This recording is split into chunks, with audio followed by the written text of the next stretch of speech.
2020, this year, could be a record-setting year for Black Friday e-commerce sales. This year could wind up being the biggest year ever for e-commerce and Black Friday. And in today's video, that's what we're going to be talking about. What's happening, guys? You guys have tuned into Rules for Rebels. Just got my morning Dunkin' Donuts here, and I got a few minutes to kill. So in today's video, we're gonna be talking about why 2020 could be a record-setting year for e-commerce in terms of Black Friday. We're gonna be talking about one of the few positive things to come out of the Rona, to come out of the pandemic this year.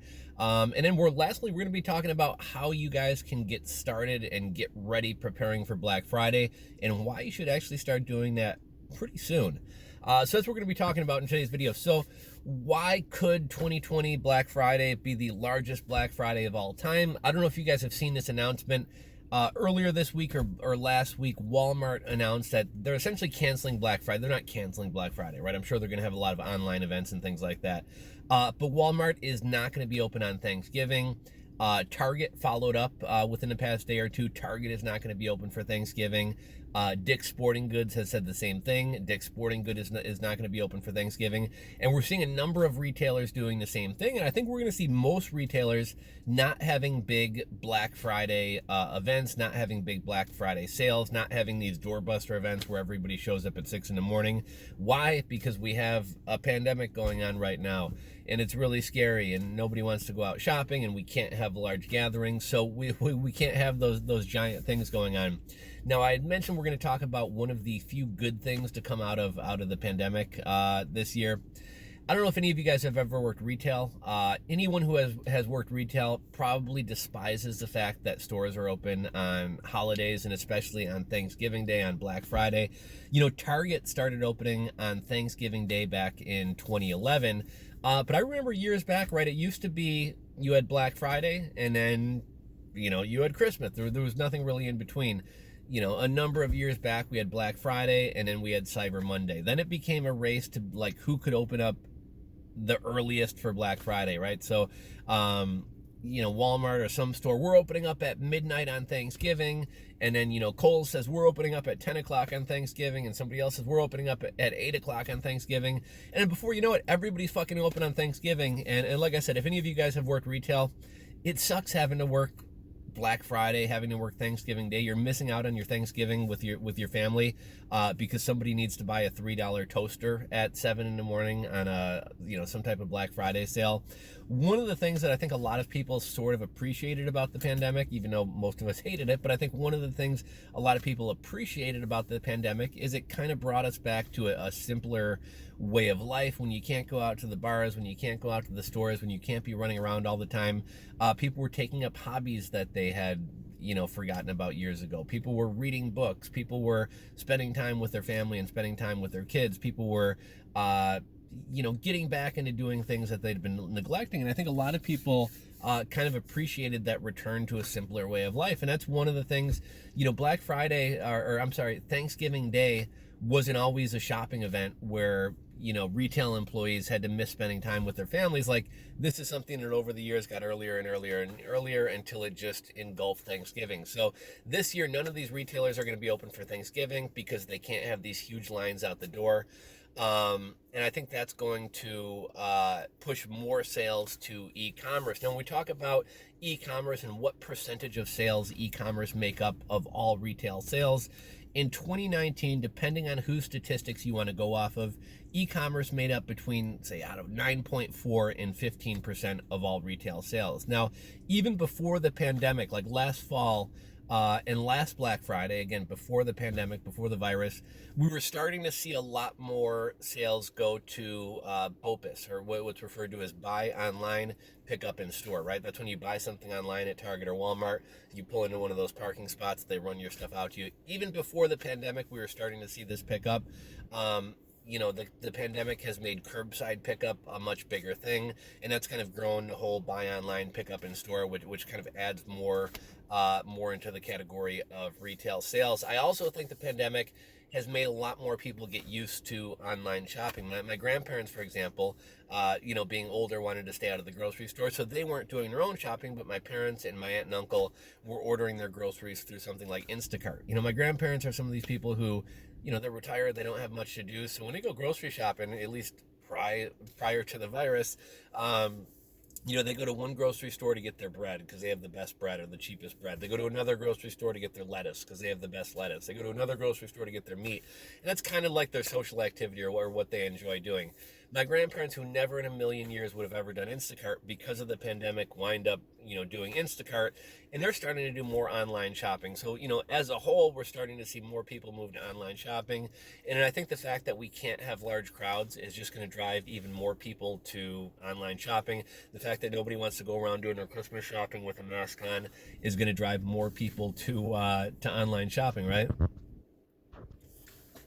I don't know what it's like in your state, but in Illinois, where like you can't have more than 50 people in the store, like stores are starting to look like nightclubs where it's like one in, one out. I can't even go get a fucking bag of mulch on a Saturday morning or Sunday morning without having to wait in a line of 50 people outside of Home Depot.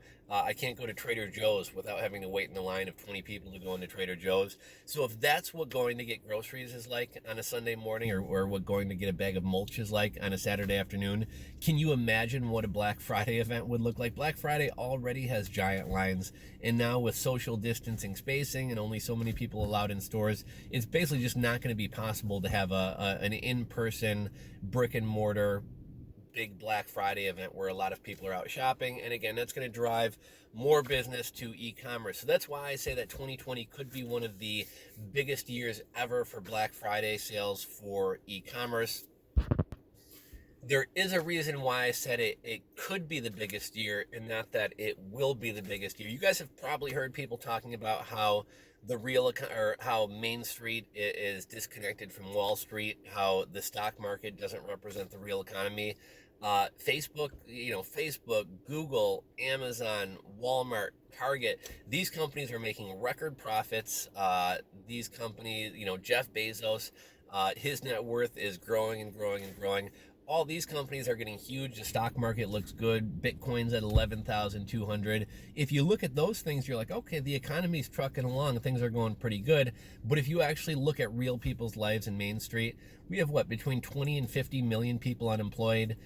This week, eviction moratoriums, the CARES Act, and stopping foreclosures. That stuff is all going away this week. The bump to unemployment, the extra $600 per week that the federal government was giving, that in some states has ended this week. In most states is going to end next week. We'll see if that winds up getting extended. It looks like it is. But we have all these factors that are hurting people's pocketbooks, and people who might normally be out spending a lot of money buying gifts for Christmas, they may not have money to spend on gifts. So that's one reason. Even though we're going to see the majority of, I don't know the majority, but we're going to see a good chunk of what were formerly retail sales going online, we also have a lot of people hurting economically this year, which could be the thing that stands in the way of record sales.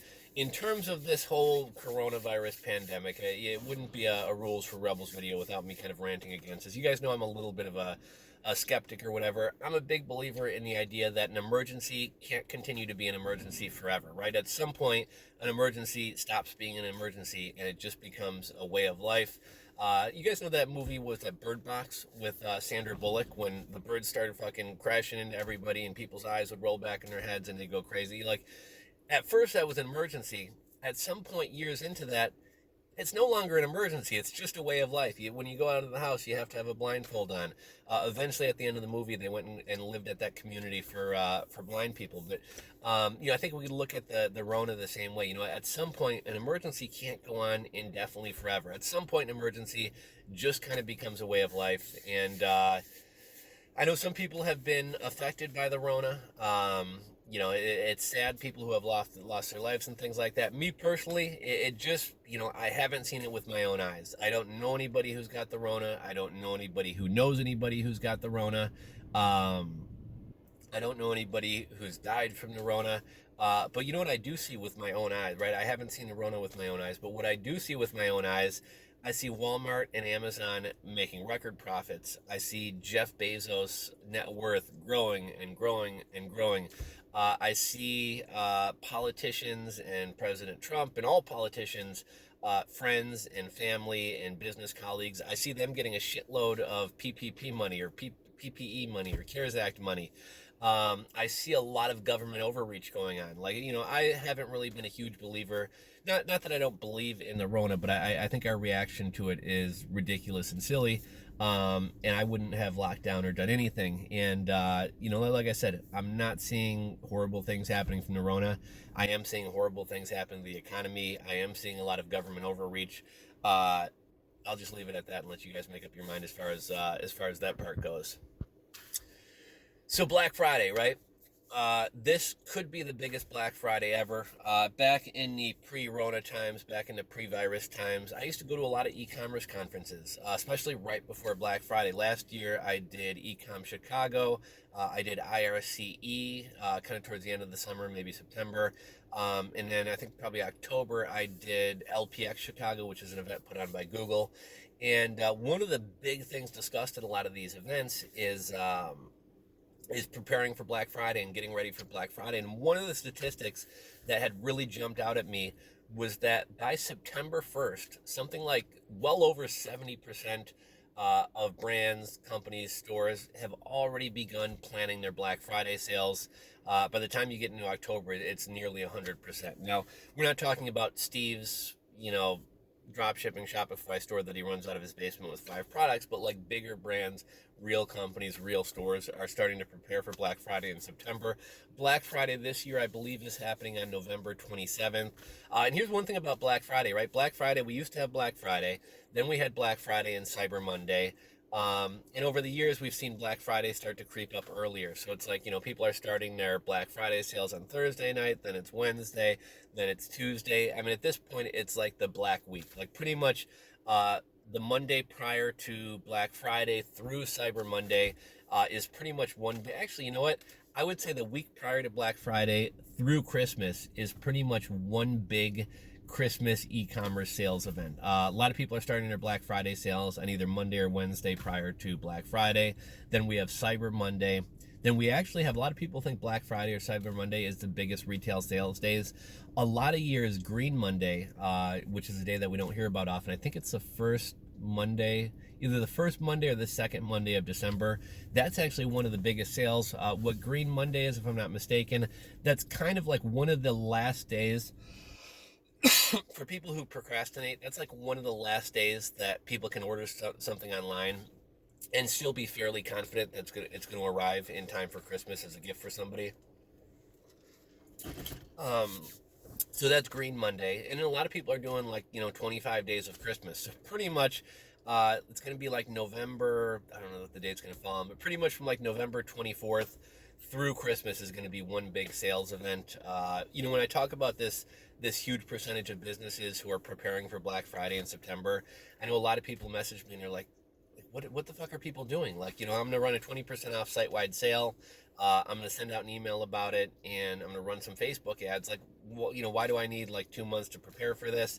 If you have a really straightforward store, maybe you don't, but what could you be doing leading up to Black Friday? So first off, I'd recommend having some site banners, right? So if your site is set up in a way where the homepage is a banner, I'd start creating some site banners letting people know about your sales. If you're going to have a site-wide 20% off, have a banner that states that.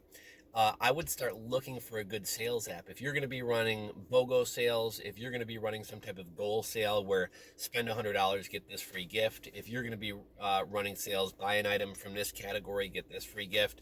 If you're going to be running any sales like that, you might want to start looking for an app that will actually facilitate these sales. One of my favorites is Ultimate Special Offers. It's a little bit glitchy at times, but it's the best one that I've been able to find.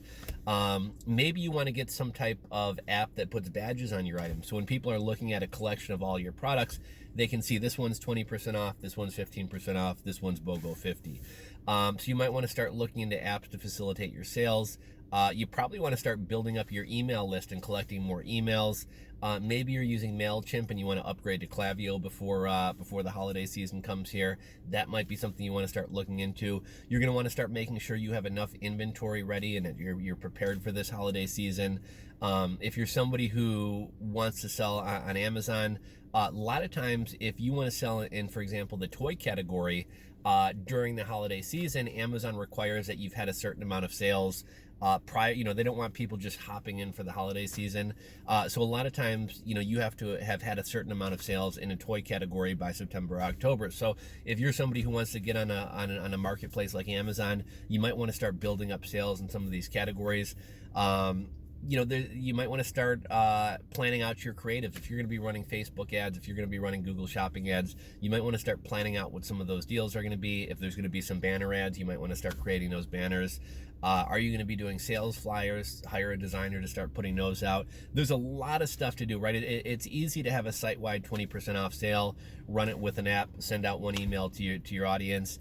But if you really want to have a strong Black Friday, you really got to start planning early. So I guess that's all I really got for you guys today. If you enjoyed this video, give it a thumbs up. I'd be curious to hear from you guys. What do you think? Will 2020 be a record year for e-commerce sales because people aren't going to be out in brick and mortar store shopping?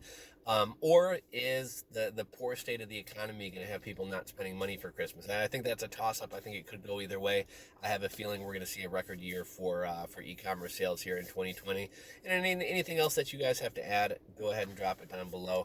Thanks for watching the video, and I'll catch you on the next one.